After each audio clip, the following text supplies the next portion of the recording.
Well, when death strikes a little flower, you notice it bows its little head, just as reverent. तो जब मृत्यु छोटे फूल पर आती है तो आप देखते हैं कि वह अपना छोटा सा सिर नीचे झुका देता है, बस आदर के रूप में।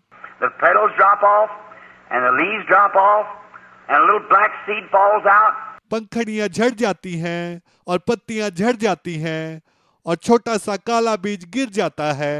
Then they have a funeral procession. The rains come and cry down in the fall of the year and bury the little fella. और फिर उसकी अंतिम संस्कार की यात्रा निकाली जाती है।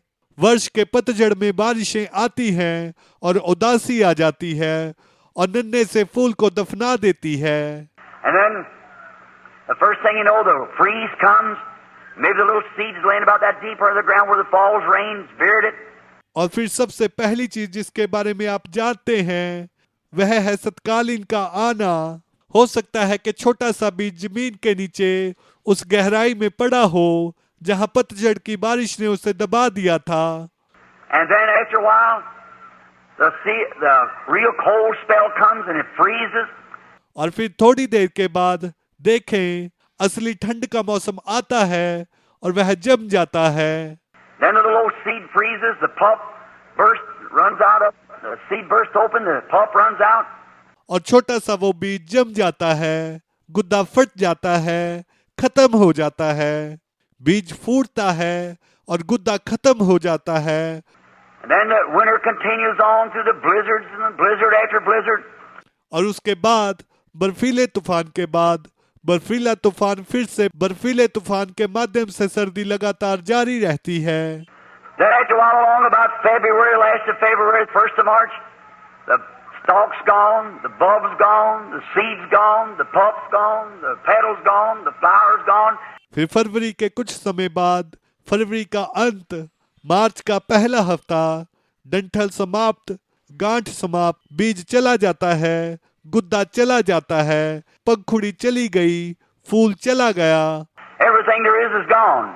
वहाँ जो कुछ है वह सब कुछ खत्म हो गया है। Is that the end of that flower? No, sir. क्या यह उस फूल का अंत है? नहीं श्रीमान। Just let that sun begin to warm that earth again, and that flower will live again. बस उस सूरज को, उस धरती को फिर से गर्म करने दो और वह फूल फिर से जीवित हो जाएगा। Why? There's a germ of life in that flower that no man can find or no winter can freeze out. क्यों?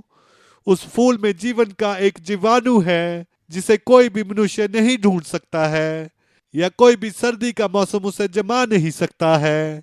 God has made it in His own way, and that little germ of life is preserved in that ground, and that flower will live again. परमेश्वर ने इसे अपने तरीके से बनाया है और जीवन का वह छोटा सा जीवाणु उस भूमि में सुरक्षित है, वह फूल फिर से जीवित रहेगा। Well, if God made a way for a flower to live again, what about a man who's made in His image? There's a way somewhere for that to live again.